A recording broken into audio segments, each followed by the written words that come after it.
All right, good day. This is Rob J from Solo Harmonics, once again with a topic video based on my second hometown of Flagstaff, Arizona. I hope you enjoyed that little piece of music at the beginning. That was actually the theme from The Shining. In particular, Stanley Kubrick's version of The Shining from 1980, starring Jack Nicholson and Shelley Duvall. That particular composition was originally done by Wendy Carlos. Wendy Carlos, as you see featured here, was a classically trained musician who was known for her compositions on the modular mode synthesizer, and it came out, I believe it was in 1968 or around in that time period. And so the music that you heard, I composed it on my Mini Moog VST synthesizer, and it was just the basic opening part of the theme to The Shining, which was originally titled Rocky Mountains by Wendy Carlos. Let me bring up my notes so I don't go off track here, as I usually do. Sometimes I can run away with my topics, but anyway. Flagstaff, Arizona. Majestic and beautiful. Yes, it is. I resided in Flagstaff, Arizona from 1978 to 1984. And I lived in East Flagstaff, which was off of Highway 89.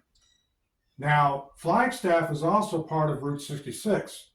And in the song Route 66, Flagstaff is mentioned, along with my other hometown of Kingman, Arizona. All right. If you're familiar with my channel, I did some other videos based on my hometown of Kingman, Arizona, as you see here. And I had some interesting experiences there as well. Flagstaff was relatively uneventful, but it's a beautiful place. One of the most interesting things about Flagstaff is that me and my family bought a property up there, which was near the base of Mount Eldon, off of Highway 89. And this was in a neighborhood that was actually a family neighborhood, and it was located next to the KOA campground. And I believe it was called Christmas Tree Estates. And it featured mobile homes that were permanently set on land that you actually owned rather than a lot that you would rent, like a lot of mobile home parks. In this particular mobile home park, you bought the land with it as well. So it was quite an investment.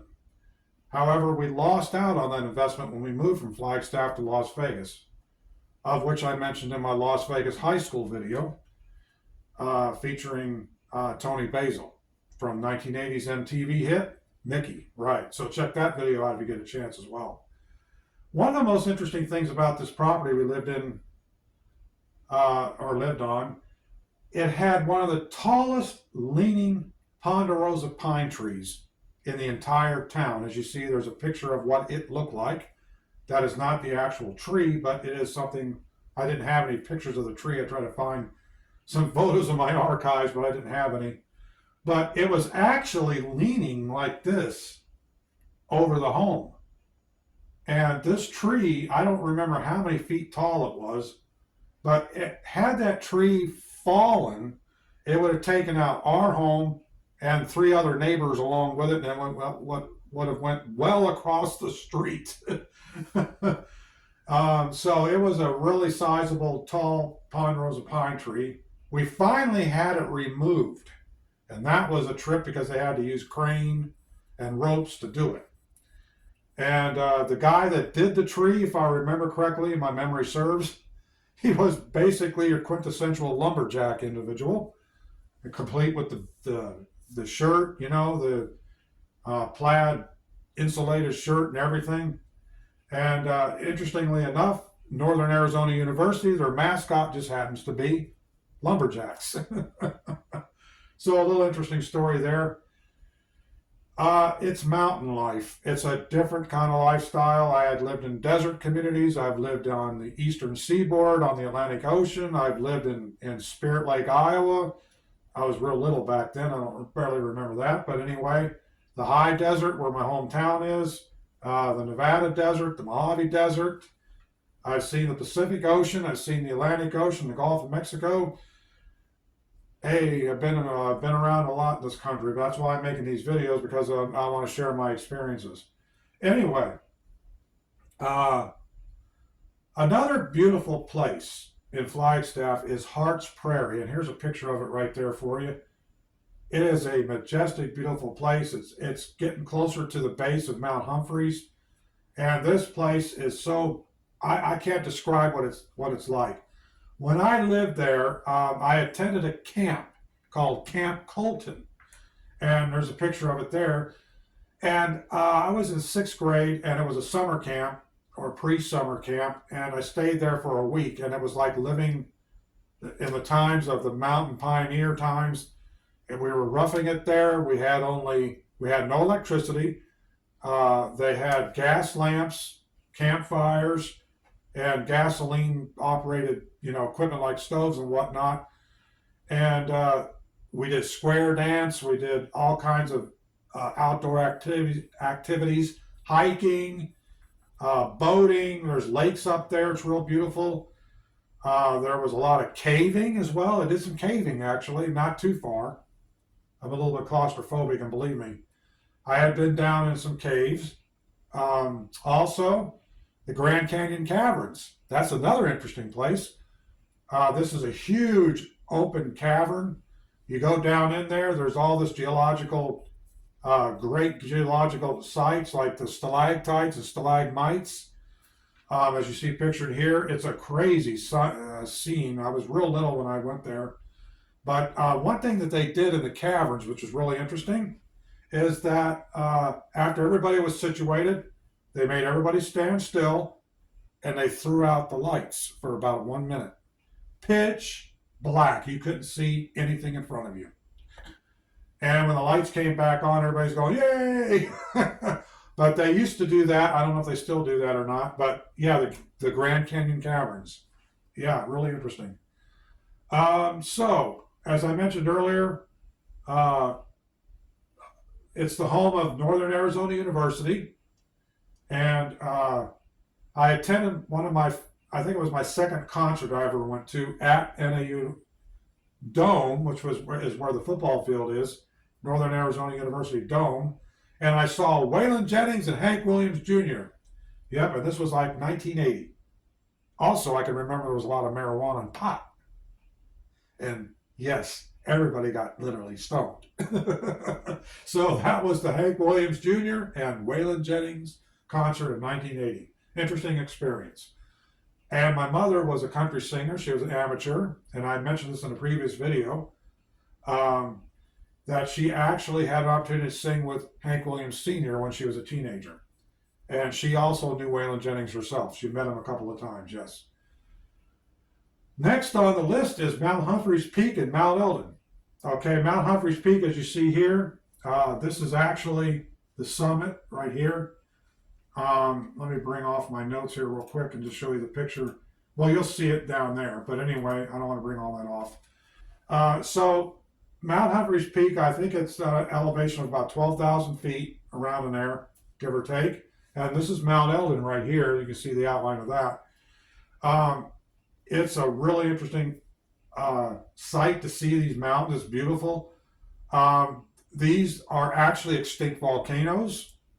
There's actually a hot spot on Mount Humphreys, I believe it is, somewhere on one side. They say that the snow does not stick there. It's always bare. I have not personally seen that, but there is notably a hot spot that there could be sometime in the future a possible eruption. We don't know.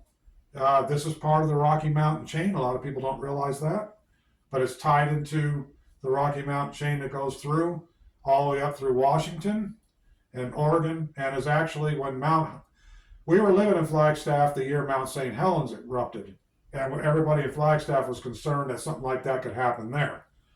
So I think that was 1980 when Mount St. Helens erupted. Yeah, I was living in Flagstaff then.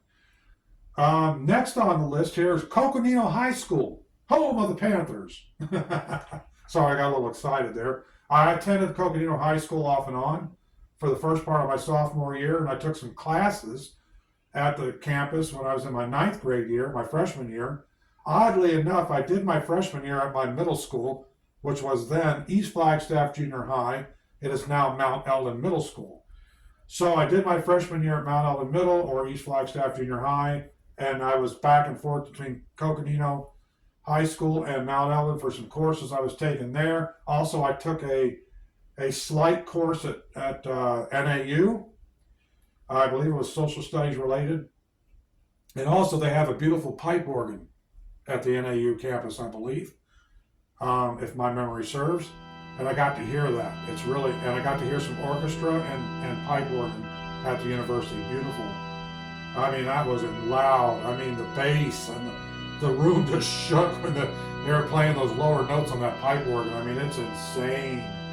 So there's a little pipe organ music for you off of my Casio CTX 3000. All right, so we try to make at least I try to make my videos and my topic videos music related as much as possible, because that's what I primarily do on my channel, but I also like to do topic videos based on various other subject matter, particularly places I've lived and experienced. Now, Coconino High School, actually, the football field that you see pictured there hosts the Cardinals for high altitude training. At least they have in the recent past. So the NFL football team, Arizona Cardinals, actually trains on this football field. I also played football on that field as well. And that was Pop Warner Youth Football back in 1979. And there's a picture of me and my greatest moments in sports. Interesting story about that. We had our first game. It was a night game, and we played on that field. And we were facing the Packers.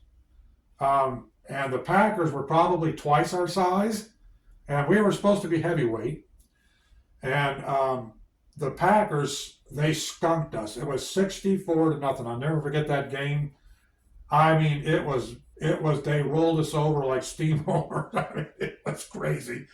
And there were kids on the sidelines bawling their eyes out, and it was insane. So anyway, our first game, I was with the Jets. That's the team I played on.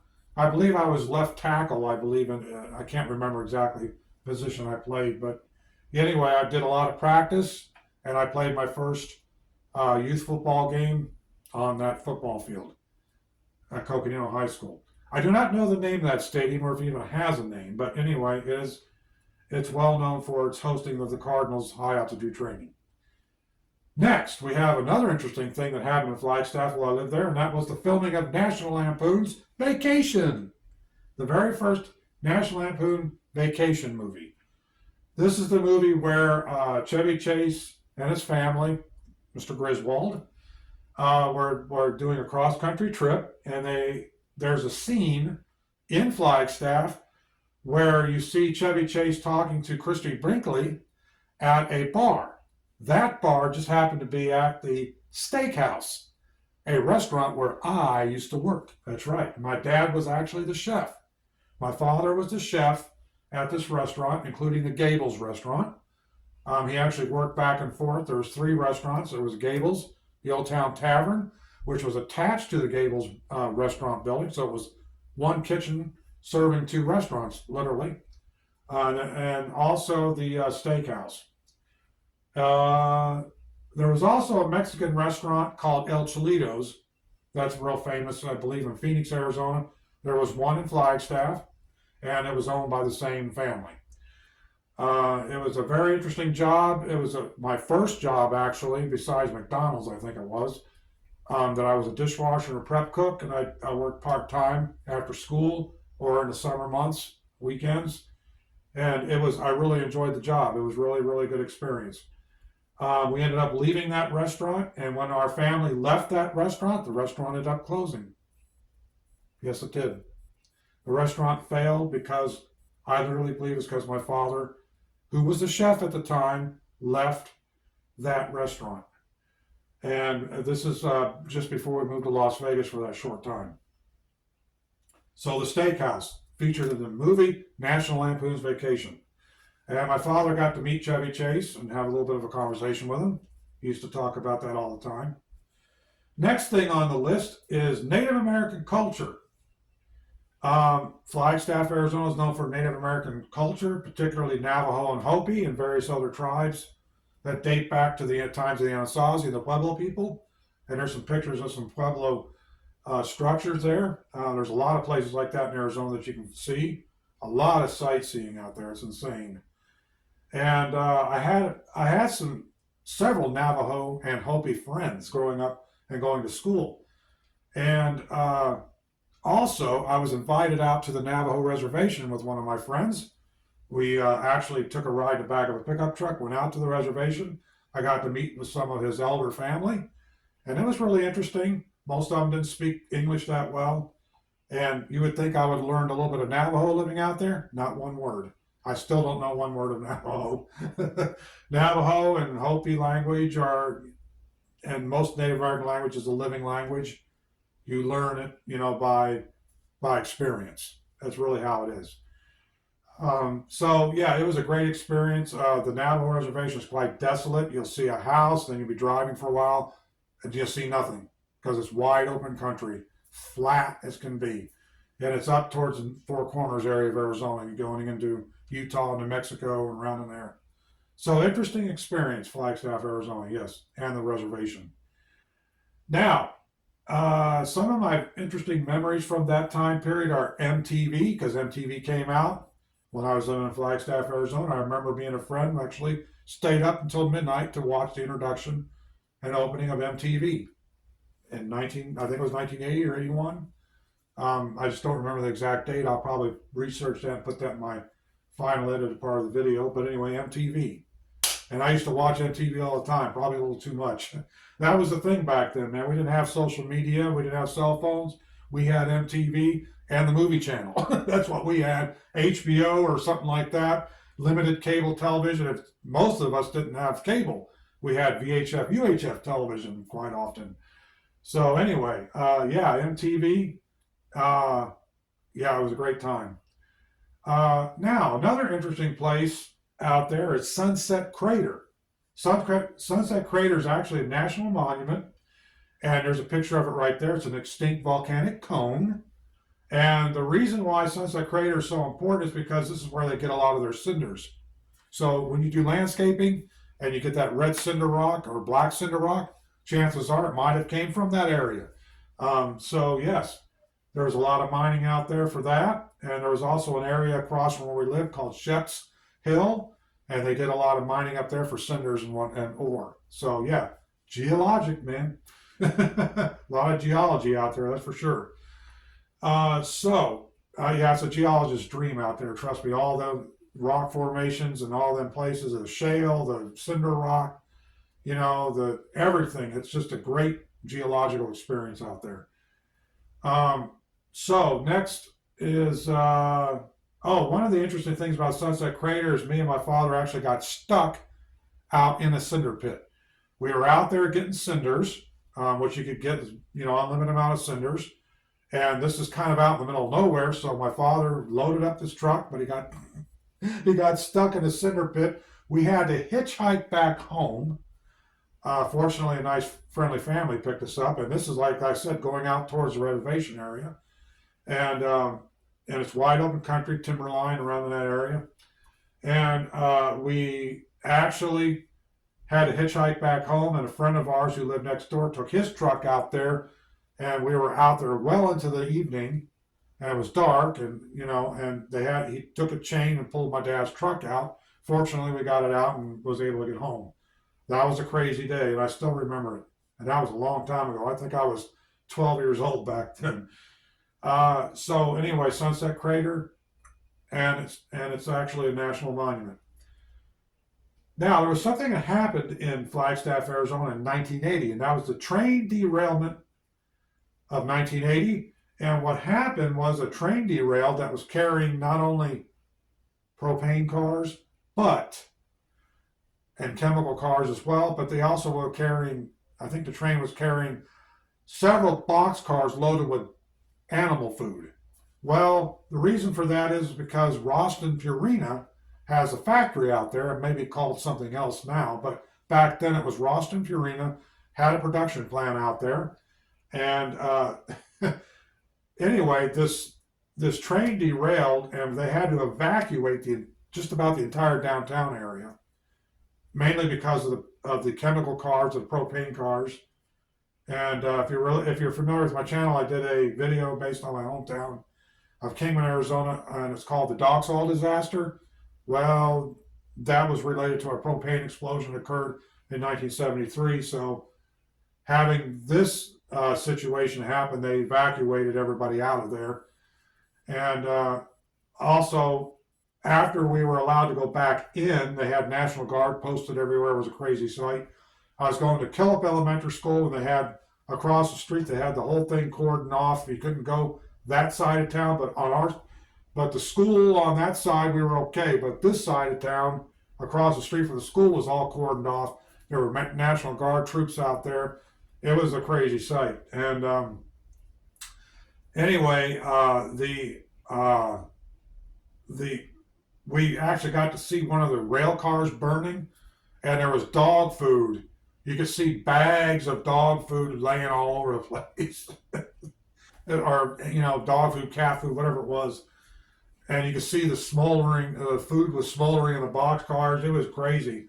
So that was the train derailment of 1980. I think it was 80 or 81.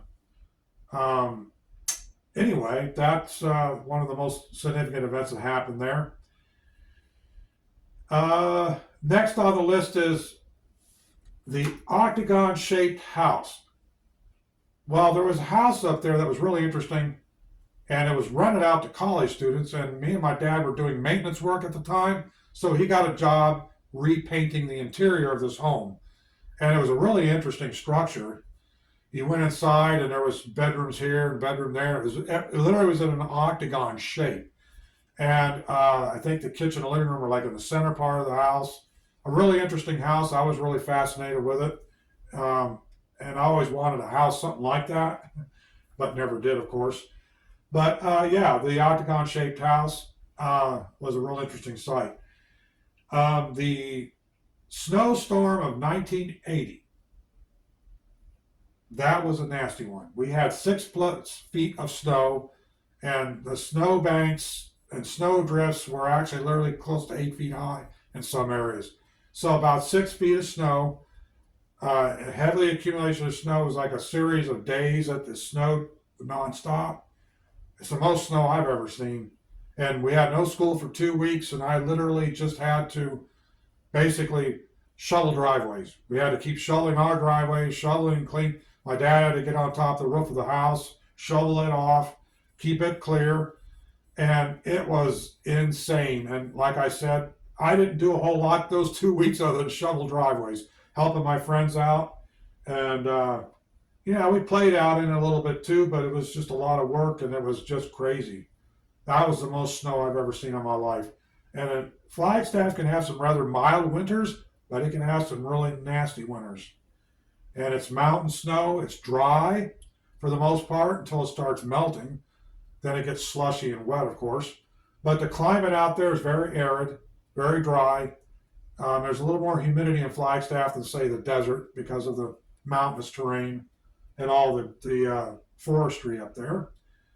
The lightning storms are bad in the monsoons in September and August, around in there. I mean, the lightning is nasty. Crazy lightning up there. So yeah, they get some pretty heavy rains and lightning and mudslides and flash floods and all that up there. It's crazy. Now, based on if you remember, I talked about The Shining at the beginning, the theme for The Shining. I actually have the movie The Shining right here. There's a hotel called the El Tovar Lodge that's on the rim of the Grand Canyon, and it resembles the Stanley Kubrick version of the Overlook Hotel, which is actually the Timberline Lodge in Mount Hood, Oregon. But as you see it pictured there, they look a little bit similar. So that's our Overlook Hotel, although I don't know if it's haunted or not. However, there is another haunted hotel in Flagstaff, and that is the Monte Vista in downtown. It was actually featured on Ghost Adventures. The Monte Vista Hotel in downtown Flagstaff was featured on Ghost Adventures, I believe it was in 2022 or 2023, around in there, as well as my hometown high school of Lee Williams, Kingman High School, was featured on Ghost Adventures, and I did a video about that. And that particular episode is titled Lost Souls of Kingman. I do not remember the title for the episode for the Monte Vista. However, I'm going to research it, and I'll put in the edited video the title of that Ghost Adventures TV show for Flagstaff and the Monte Vista Hotel. Last but not least, before closing out this video, is the Lowell Observatory. As you see pictured there, this is the observatory that discovered the planet Pluto. And it's a National Historic Landmark since 1965, and that discovery, I believe, was 1930. But I think it was Percival Lowell. I think that was his name. But anyway, the Lowell Observatory was known for discovering the planet Pluto, which is not a planet now. It is actually basically a rock in space, according to, who is it, Mike deGrasse Tyson? Yeah, I don't know. Anyway, you see Mike deGrasse Tyson on The Big Bang Theory. I watch that show all the time, The Big Bang Theory. It's just a great comic relief show. I love it. But yes, it's Mike deGrasse Tyson actually degraded the planet Pluto and made it simply a rock in space rather than a planet. And Sheldon was all upset about it. It's funny. So The Big Bang Theory mentions that. Also, there's also an interesting episode of The Big Bang Theory where Sheldon ends up in my hometown of Kingman, Arizona, with no pants on. Sheldon was actually moving to, I think it was somewhere, he was taking a train ride all around the country because he loves trains. I think he was on a train escapade or something, going around the country on a train, and he ended up losing his belongings and his pants. He ends up in my hometown of Kingman, Arizona, of all places, at the police station. I know, when I saw that episode, I'm like, not my hometown again. What is going on with this place? Yeah, well, it has an interesting history. But anyway, yeah. So Sheldon from The Big Bang Theory in my hometown of Kingman, Arizona. I forget the name of the episode. I'll have that in my edited version as well. Anyway, I think that does it for Flagstaff, Arizona. I hope you enjoyed this video. I hope you found it informative. And stay tuned for future projects. As usual, all I need is just a little bit of time.